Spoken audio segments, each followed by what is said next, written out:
ये आपका प्रयोग था कि आपके पास एक अनावेशित चालक गोला था। अनावेशित का मतलब ये है कि जिस गोले पर जितने प्लस अमाउंट हैं उतने ही माइनस हैं, सेम मात्रा में हैं, और उसको हमने एक कुचालक स्टैंड पर इस प्रकार से रखा हुआ है।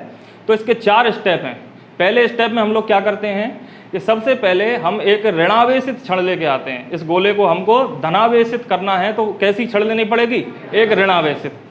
अब ऋणावेशित छड़ को इस चालक गोले के नज़दीक लाया जाता है, तो इसके धनावेशित उस साइड में क्या चले जाते हैं, उसकी गोले की उस साइड में आकर्षित हो जाते हैं, और इलेक्ट्रॉन दूसरी साइड में इकट्ठे हो जाएंगे।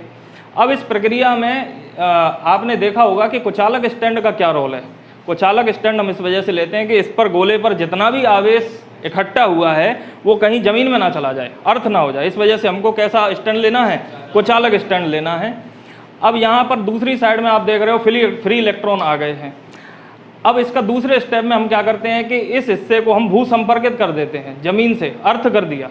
अब अर्थ करने से फायदा क्या होता है कि नीचे से मतलब अर्थ कर दिया तो जो इलेक्ट्रॉन जो एक्स्ट्रा है वो सब के सब कहाँ चले जाएंगे? जमीन में चले जाएंगे। तो ये इसका हो गया स्टेप नंबर 2। स्टेप 3 में आप क्या करोगे कि भू संपर्कित तार को हटा देंगे।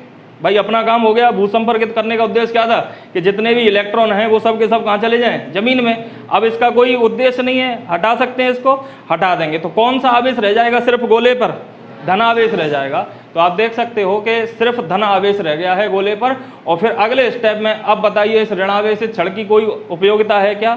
नहीं। इसको हटा लें, कोई दिक्कत नहीं है। तो इसको हटा लेंगे तो सिर्फ आपका क्या रह जाएगा? गोले पर धनावेश। तो इस प्रक्रिया में गोला पहले कैसा था? निरावेशित।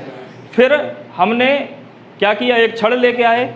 छड़ कैसी लेके आए? नेगेटिव छड़ लेके आए। नेगेटिव छड़ को गोले के पास रखा। उससे क्या होगा कि गोले की एक साइड में धनावेश और दूसरी साइड में ऋणावेश आ जाएगा। अब जो ऋणावेश है उसकी हमें ज़रूरत नहीं है, तो उसको हमने क्या कर दिया? भू संपर्कित। भू संपर्कित करने से इलेक्ट्रॉन तो चले गए जमीन में। अब गोले पर कौन सा चार्ज रह गया? प्लस। लेकिन ये स्थायी नहीं है, तो हम क्या करेंगे? इस छड़ को जब तक हटा नहीं लेंगे यहाँ से, जब छड़ को हटा लेंगे तो फिर पूरे गोले पर आपका चार्ज जो है वो फैल जाएगा। तो स्टेप कितने हो गए इसमें? 4 स्टेप हो गए। ठीक है, एक बार फिर से देख लेते हैं कौन कौन से स्टेप हैं। सबसे पहले